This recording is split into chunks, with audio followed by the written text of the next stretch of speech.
All right. So, here with me today, I have experienced jersey designer working for Sector 6, Mitchell Cooper. So thank you for being my first podcast guest. Oh, it's a pleasure. Definitely going to be a little bit awkward for both me and you, being my first time. I mean, I'm super excited to be your first time, but that may just be me. It probably is just you. So I guess something that I'm going to start with all my podcasts will be why esports and what drove you to get into the industry as a whole? Okay, so back in Black Ops 2 2012 or 2013, can't remember the year, on the Xbox dashboard they had like the COD Champs ad, and I see like Farico Impact. Yeah. And I'm like, oh, I like Black Ops 2. I'm going to try out this League Play thing.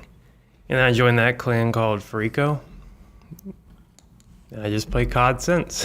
Farico at the time was one of those... It's like anybody can get in and make their own Literally team, right? anyone. You just sign up on the website, and it's like a forum. It was actually a cool idea, but like it's dead now, I guess.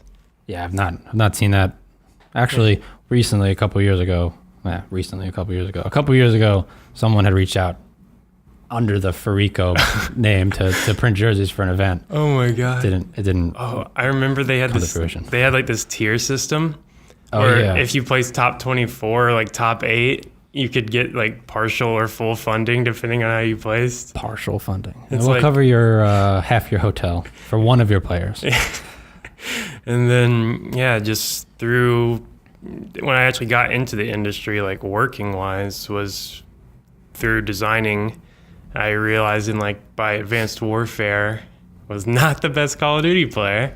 So I'm like, oh wait, I have Photoshop and Illustrator cracked. I can just make some stuff, make some money for like GBs. And there we go. So what made you get a cracked? Like what started that process? I couldn't be like, hey mom, can you buy me this super expensive design software? And I'm like, just go on YouTube, how to get Photoshop free. Well, like what sparked that interest in like making stuff for GB players or whatever it was? I guess just seeing other people in the community, because it was huge in COD. Yeah, it was. And I saw a bunch of people making money. I'm like, oh, wait, why? I've always been kind of like, why can't I just do this myself kind of person? Yeah. And so I was like, let me try this. And awful at first, but when you start doing free stuff and $5 jersey designs, it kind of helps you out a bit. Yeah, one thing definitely leads to another there.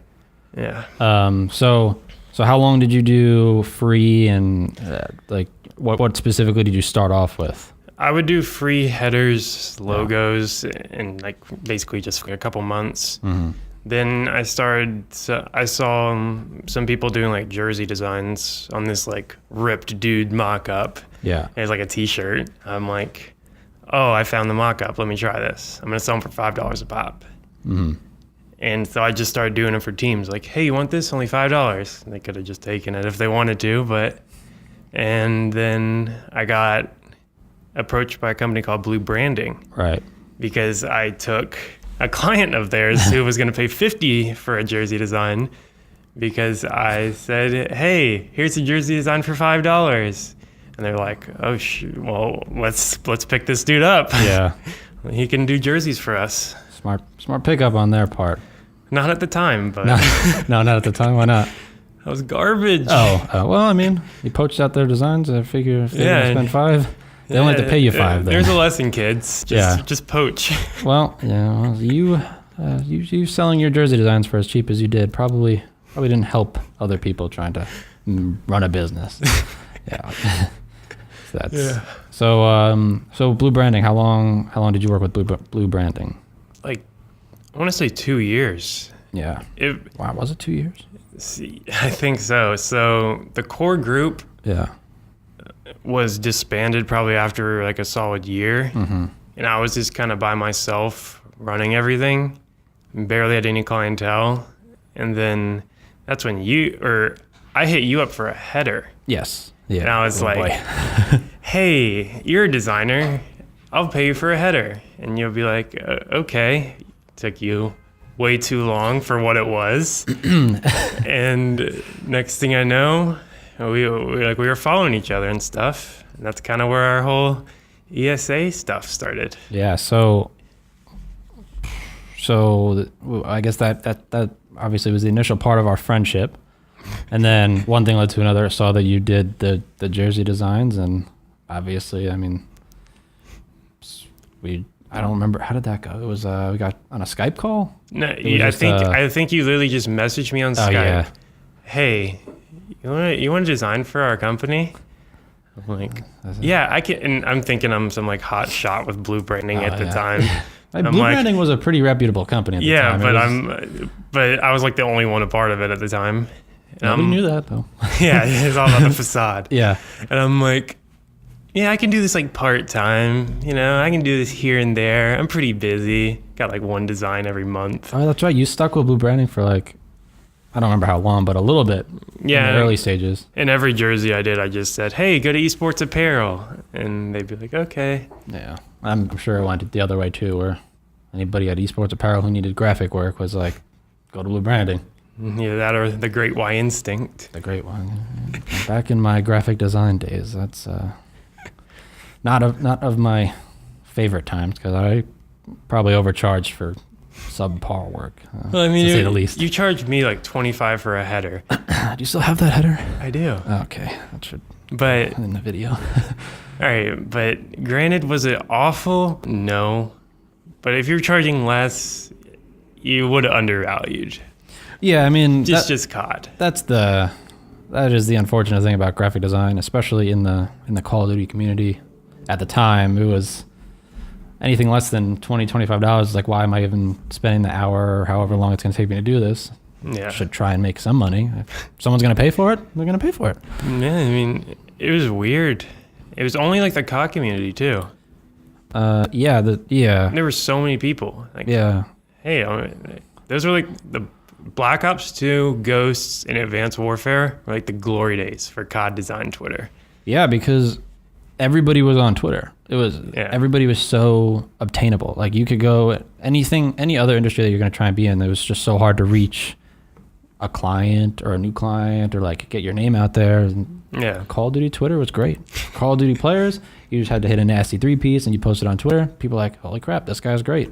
You put a banger header together, you do a collab with another person in the community. That's how you get your name out there. I mean, for me, doing absolutely nothing, subpar design before Esports Apparel, I had not done anything. And I'm a nobody that just hustled and made a decent amount of money doing graphic design and built myself a decent fan base as a designer. I don't know if you have a fan base as a designer, but like there was enough people coming to me on a regular basis for design work, and it was pretty cool. But that was obviously the beauty of the Call of Duty Twitter back in the day. Fortunately, I don't think it's like that anymore. But yeah, it's kind of. I mean, there's still like the core OGs, but it's kind of dead. Yeah, but they don't have the same pull that they used to, and it's like, I don't know. Man, it's weird. I stopped. I used to tweet like multiple times a day. I haven't. I'm lucky if I tweet like once every 3 weeks. You're lucky if you retweet the Sector 6 tweets. I like it. I always like, and I usually always like on Instagram. So I mean, sure. Yeah, I should retweet everything. No, do not feel obligated. That was totally a joke. All right, so back into working for Esports Apparel.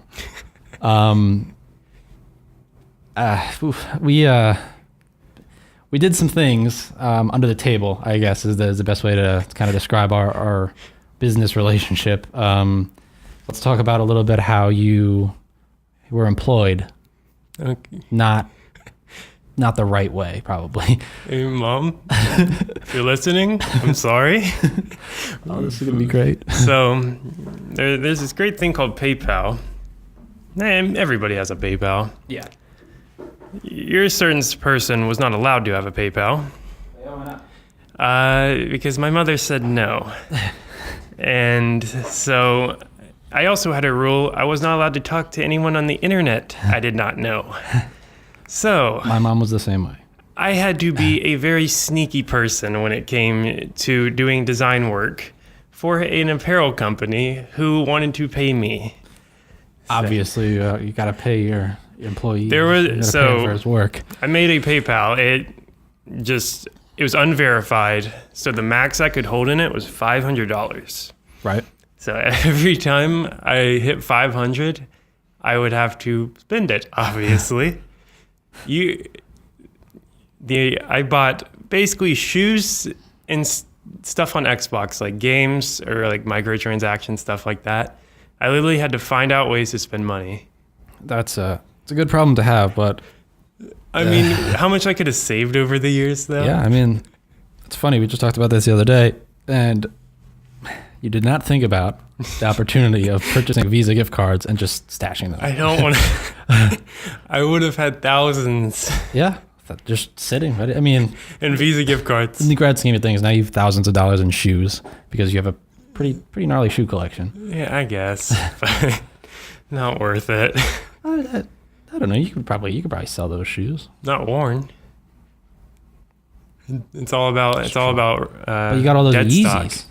Dead stock. Yeah, they have to be dead stock, or you get like $400 off the price, something like that. If I'm wrong, don't kill me. I know people are like crazy about. No, I don't.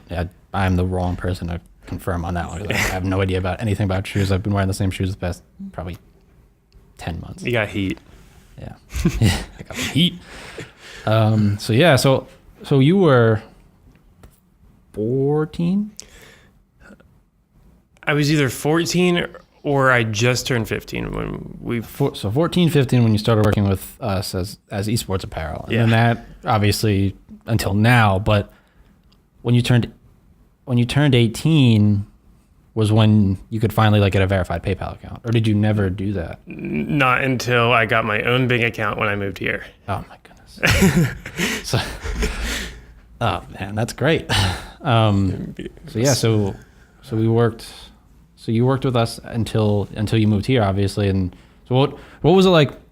What was it like moving here and like, you know, leaving your family, being as young as you were? It was what I wanted to do, so it really wasn't hard for me. Mm-hmm. It felt surreal the whole time though. Yeah. Because the months, even years, like leading up to it, you're like, hey, we may be able to bring you full time. It'll have to be once you get out of school though, and it's a big maybe. And then like when things start getting more real, I remember you called me. He's like, hey, I just want to make sure your expectations aren't like through the roof right now. Yeah. Thinking you have like a set job and all that. I'm like, no, it's esports. What are you talking about? He's like, oh, okay, thank God. and then when I finally got that job offer, I'm like, it's real. Yeah. And I'm moving out there in 3 months. Yeah, that was one of the most like surreal things.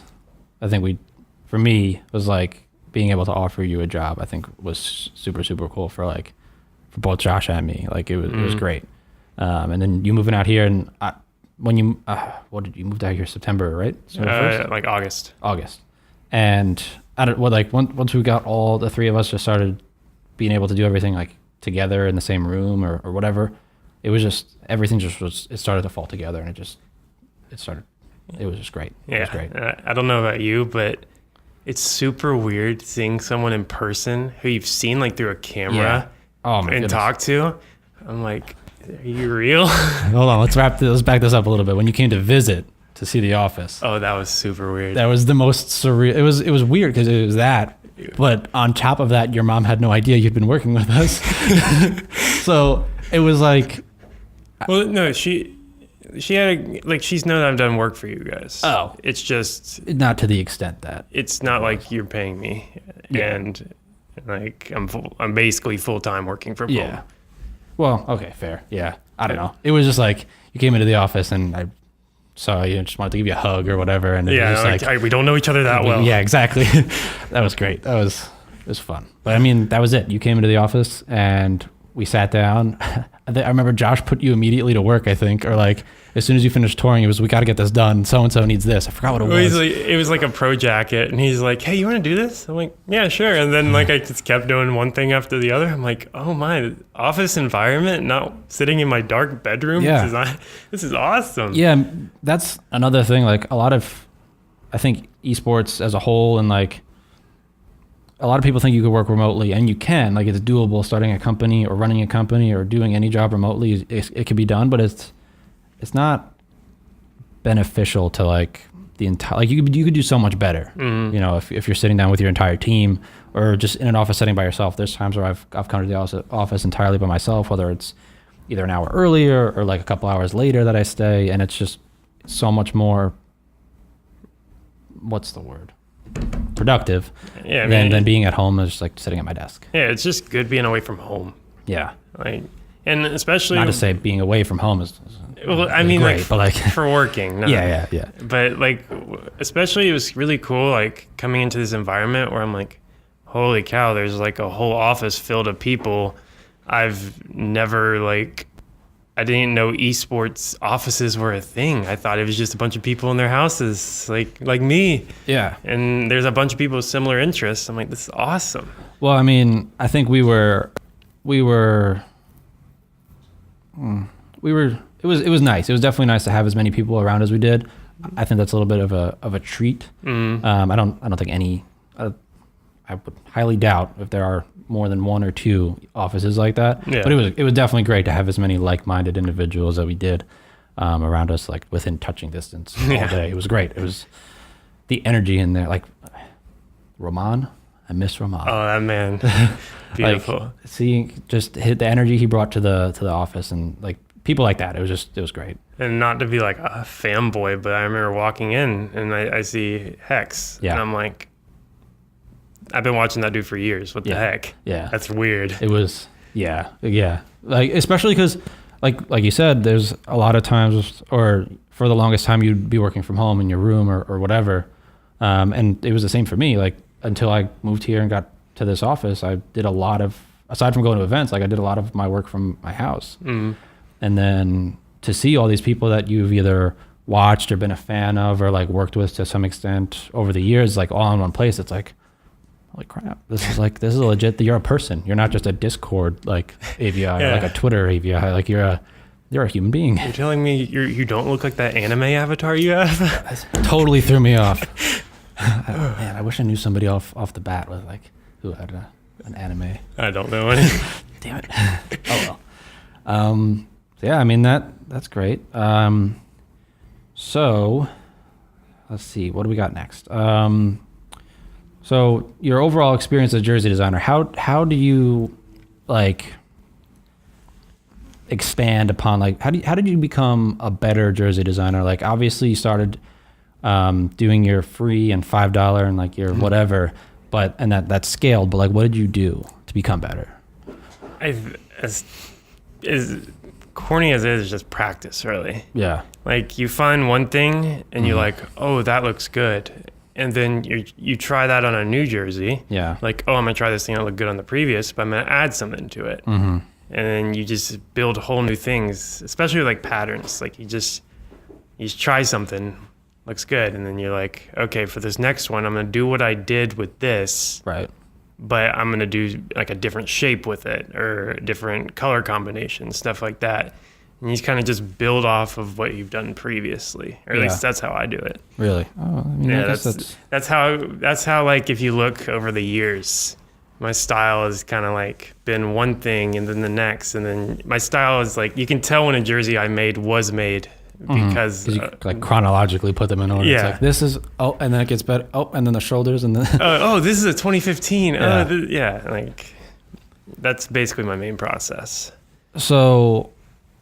What experience do you have aside from jersey design? Like, did you I mean, you were 14, 15 when you started. So like, obviously you didn't have much schooling in it. Yeah. I was a kid who was just on YouTube looking up how to make Photoshop header and learning just like the basics of each tool in Photoshop and stuff. And like, yeah, I can do social media work and stuff. I'm just because of how early I got into jersey design and apparel design, I think that is by far my strong suit. Yeah. But I know how to do other things if need be. But you are, with the exception of the International School of YouTube, you're entirely self-taught.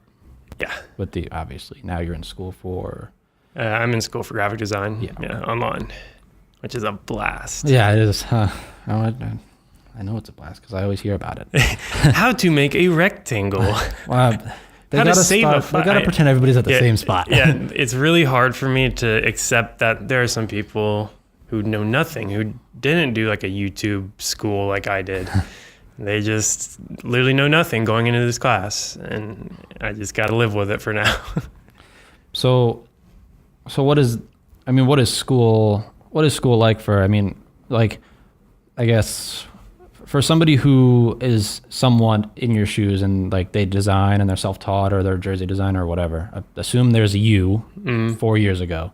What's the value of going to school? Is there one? Not to say you shouldn't go to school, but like, what is your personal take on that? If you're not completely sure what you want to do, 100% go to school. I'm not positive about what's to come with my schooling, but I do think you can take what you want from out of it.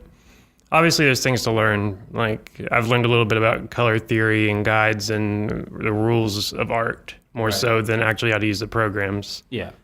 Is it a little beginner for me so far? Yeah, but I'm also not even a fourth of the way through. Right. So I think it's better to ask someone who's finished, but I do definitely think if you can afford it, like if your parents are wealthy enough to put you through school, or you're not going to be in crazy debt when you finish, I do think that's the route. So especially online, because I'm working full time and I can still handle that. Well, I don't know how all online schools are, but so the thing with online school is interesting because I actually went to the same school that you did online, and it was like for whatever reason I couldn't keep up with it. I couldn't find the motivation. I need to be in a setting to do it. So I don't know if you have any advice for like how the best way to deal with that is. I am the last person to ask, because if you've seen the episode Procrastination with SpongeBob, where he basically writes takes him like 3 hours, that's basically me. Hey, there's 10 minutes till this assignment's due. Oh, let's do this. But I mean, you still always, you always get your stuff done, with the exception of that one thing. But you prioritize your school. Not that you prioritize your school over work or like one way or the other, but like you've always been, from what I've seen, you've always been very good about getting all your work done in time. So I mean, that having that, like that drive to, someone's paying money for you to go to school, you might as well, take the advantage of getting the education. Yeah, like I'm lucky enough to have parents who can help me out with it, and I might as well. Say this doesn't work out. Say Sector 6 blows up in a burning fire all of a sudden. Hey, slow down. I'm not saying that will happen. I'm just saying the 1% chance it does, I will have a backup degree to fall back on. Yeah. Which is always a good thing to have. So did you, when you started your GB graphic design career, at that point, did you know you wanted to be some type of graphic designer in some shape or form, or was it just still kind of like a hobby? Kind of when I saw the reaction of like that people had when I made something for them, I'm like, oh, this is awesome. I want to do this. I don't think I do a good enough job of appreciating that every day the more I've worked. Right. Because like when someone says, oh, this is like the most awesome thing ever, thank you so much, I'm like, okay, cool, that's done. Next. Yeah. But that feeling is what got me to be like, yeah, I want to do this. I can get paid for this. Awesome. Yeah. And yeah. So growing up, did you have any other aspirations of like doing something else? Like, was there another, like, did you ever want to be like a cop or like a fighter? Like everybody wants to be something like that, but like I thought I was good at basketball. I mean, I was pretty good, but not Division I level ever. Right. And that was obviously a dream. But if I went to school, hey, Full Sail is still a school. I know, but I'm saying like if I went to like a non-art degree, I'd probably be business. I have no idea what I'd be doing though. Like people ask me what I want to do. Right. Zero idea. Yeah. Business. Yeah, that's just a safe pick. I mean, in this day and age, business and maybe like the entrepreneurial field is like the school of entrepreneurship is not really a school, but like a good entrepreneur is probably safe in any like crazy economic state because I mean, right now we're in a pretty decent one, but at any, it's very volatile, I would expect. So Hey, I watch Gary Vee. I can be an entrepreneur, right? if you actually watch Gary Vee, you would know that he's very against people calling themselves entrepreneurs. It's cool now. Yeah, it's cool. Yeah, everybody's got it in their Instagram bio and all that stuff. Do you? Yes. Yeah. I mean, Hey, you're building this. yeah, we got a thing here. This is a legit thing. I mean, now we got two things. This is step one of my second thing. Oh. So took me however long it took me to find out a second thing, but I'm glad we finally got my second thing. And I'm your first time on your second thing. Yeah. That sounds really weird. So what interests do you have outside of esports? So like obviously jersey design is super cool, playing the games you play, League and Call of Duty and whatever else, and Madden I think you play a lot. But what other interests do you have? I mean, I'm big into like normal sports like football and basketball. Yeah. And then recently you got me into anime. That's been huge for me. And yeah, that's about it. So, anime, football, college football, specifically the Florida Gators. I know that. Yeah, NBA basketball. That's, Oh, you mean you're a Suns fan? I knew yeah, that. Suns. There you go. Yeah. And then esports and gaming. Esports and gaming. So, what's your favorite overall esports team to watch as a fan? Oh.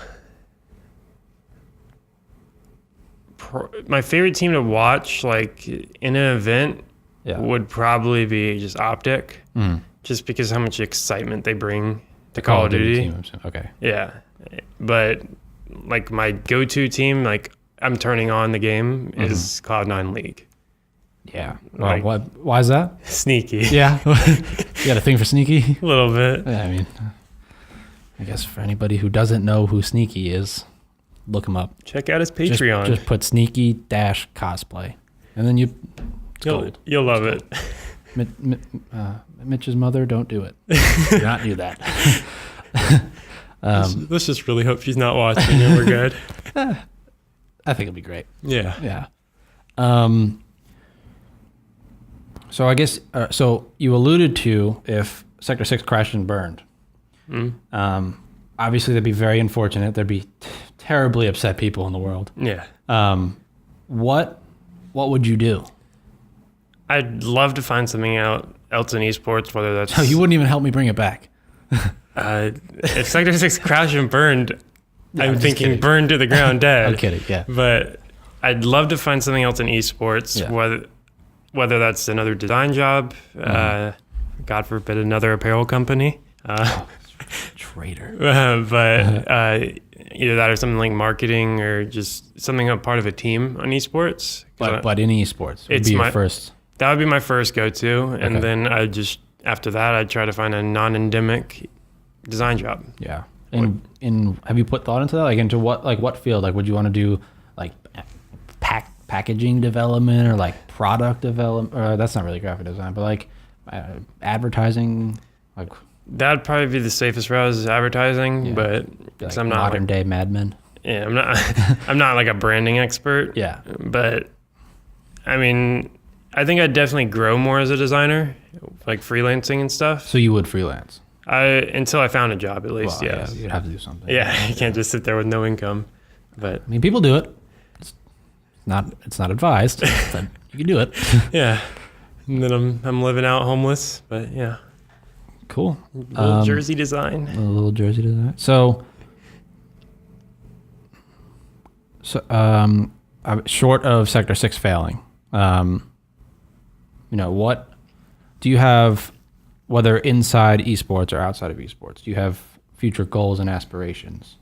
Whether that's, becoming a better designer, blah, blah, blah. Or are there any specific goals? I mean, I kind of got my best taste this year with, first of all, just working here all full time and also doing the LCS or 2 of the LCS jerseys with Golden Guardians and TSM. Yeah. That's kind of my goal in esports is just to do the biggest teams and biggest stage, most eyes, because that's what I love to see. I love to see what I made on main stage at finals for LCS. Like that was the coolest thing ever to me. Yeah. Outside of esports, I'd love to work in the sporting world, like Nike or Adidas. I don't know how attainable that is, but yeah. I mean, Nike. I wouldn't even think twice to be like, well, that makes sense. Yeah, go ahead.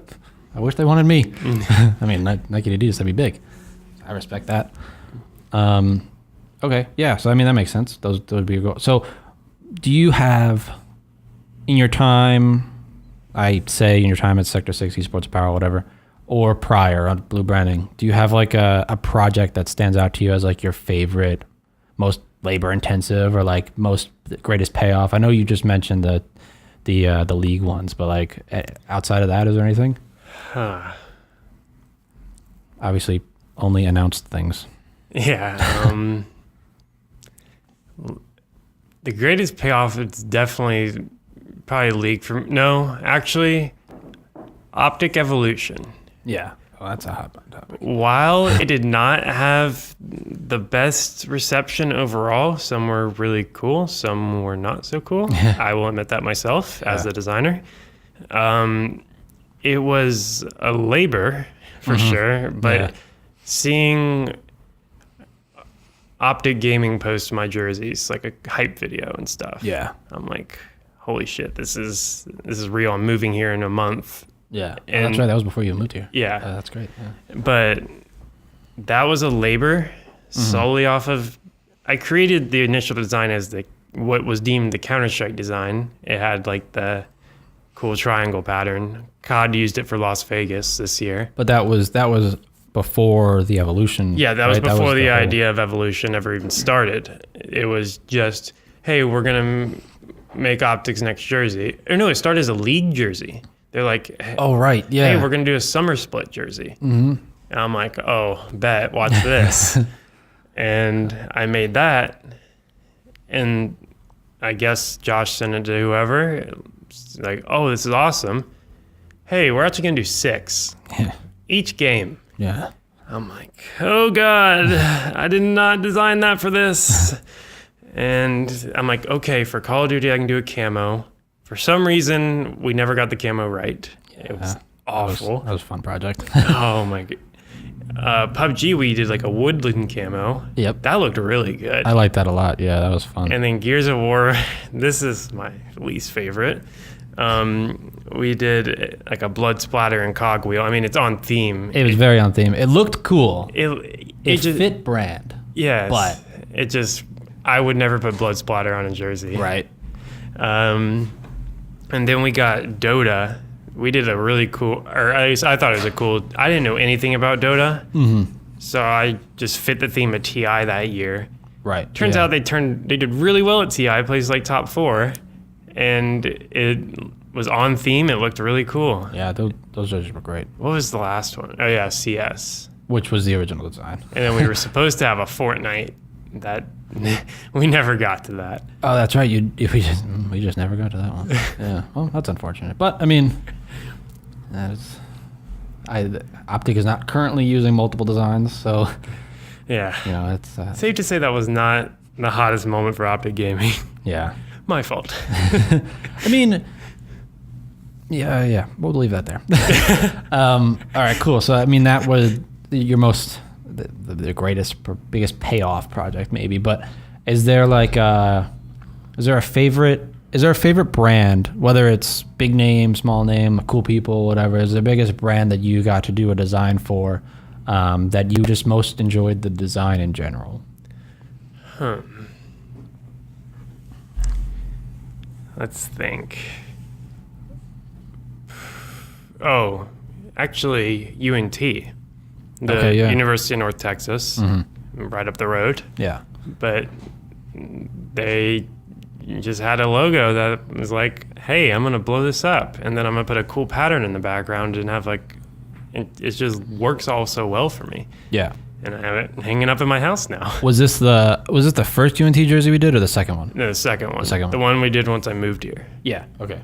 The one with the actual school, because remember the first one was just their esports. Yeah, I'm talking about the actual varsity team. I mean, they were both cool. I liked them both, so I was making sure. I mean, I make everything cool. You do. I'll give you that, except for. No, yeah, they're all pretty good. Yeah, it took you a while. Yeah, I couldn't think of anything. I was hoping. Yeah, I mean, they're definitely all pretty cool. So back on UNT, so collegiate esports, was that ever something you thought would be a thing? I remember seeing like these small schools saying, hey, we offer college scholarships now for esports. And I'm like, okay, that's going to be that. But it's just grown. Yeah. Clubs are huge. Yeah. And then because those clubs are huge, that's making the schools think of varsity teams. And it's just getting crazy. And never what I thought I'd be designing a jersey for like LSU's esports club. Yeah. I'm like, I literally know LSU super well. I'm like, this is crazy. Yeah. It's just on a level I didn't ever think it'd get. Esports as a whole. Not esports. I always thought, I still think esports will be super mainstream in a couple years. Right. But I never thought it would impact the college scene. I thought it'd always be like, it's not a sport kind of thing. Yeah. Well, I mean, I think once the old education, or old, like the people who've been around in the education system for as long as they have, as they start to trickle out, which they're typically they're pretty on the older side, they'll trickle out a little bit, and younger, more hip people will come in and they'll be like, this makes sense. Like esports is a thing. Like this is real. Obviously the whole Drake Ninja stream like really helped put obviously that wasn't even esports, but it helped really, push the envelope and like get people to understand that esports is actually a thing now. And obviously after that, Drake got in bed with 100 Thieves and that's super cool and that's great. But it's crazy to see. That whole Drake Ninja thing basically just solidified, hey, it's okay and cool to play video games. Like, you don't have to be a closet nerd. Like, oh, I love esports. I'm gonna buy apparel, but I'm only gonna wear it in my house. In my house, or like the one event you go to a year. Or, yeah. No, like rep it to school, bro. It's cool now. Yeah, it is cool now. For anybody who doesn't think it's cool yet, it's cool. And Drake made it's only it cool. getting cooler. Yeah, Drake made it cool. I mean, a lot of people made it cool. There's a lot of people out there that are like kind of cool people or like semi-cool people. It's just the fact that everyone's like, even Bleacher Report posted, Drake's playing with Ninja currently. I mean, and everybody and their mother tweeted that Drake was playing with Ninja. Yeah, and everybody's like, oh, he's playing Fortnite. I love Fortnite. Yeah. And they're like, wait, you love Fortnite? I love Fortnite. And then who? There was two other people that played with him that night too. Like Travis Scott. And I want to say like Lil Yachty or someone. And then it was like, and then I don't know if it was that night or like 2 or 3 nights later, it was like Logic was trying to get involved with it too. Like everybody and their mother wanted to play with all these guys because Drake was on Fortnite. And who would have thought? Nobody would have thought Drake was just sitting playing Fortnite because it's cool. But he says he's playing Fortnite. Now all of a sudden it's cool, which I'm glad. I mean, yeah, huge step. Yeah, it's definitely a step in the right direction for us. Yeah. Yep. And then just crazy. If only I could have made Ninja's jersey. If only. That is an unfortunate loss. One day. Yeah, one day. We'll get them. Or no, I'll design him a new headband. Like his little thing he puts on. We could do it. He'll probably not, I mean, you never know. We could send it to him. You never know. Just send him one. Just a little winky face. Get him something new. Get him a new jersey, maybe. A belt. A belt. An esports belt. Well, no, like a ninja belt. You know how they have black belts and stuff? Oh, that'd be... Yeah, sublimated. So you just said this on a podcast. That people are going to hear. We coined it. It's ours. It's ours. That could be pretty cool, actually. Yeah. We probably won't do it, so if somebody wants to do it, go for it. No. Cool. I mean, I think that's, for the most part, that's pretty much what I got. Thank you for being my first podcast guest. I am going to air this one first because it's going to be the most awkward one I have. And the growing pains of never doing this before. It'll be fun to rewatch first. But yeah, thank you for coming on. Do you have any final points or any closing statements? First of all, it was my pleasure. Final points. All I gotta say is follow Sector 6. Oh, you might want to plug yourself. Yeah, no, I'm not gonna plug myself. I mean, you can Mitchell C, but I don't tweet or Mitchell C _. Oh, underscore. My bad. I don't Cooper. I don't tweet, so don't expect much. Follow Sector 6 and buy designs so you can talk to me and be like, hey, listen to you on the podcast. That's all I really got. That sounds great to me. Yeah. Cool. Well, thank you, and I guess we'll see you on the next one. Goodbye. Goodbye.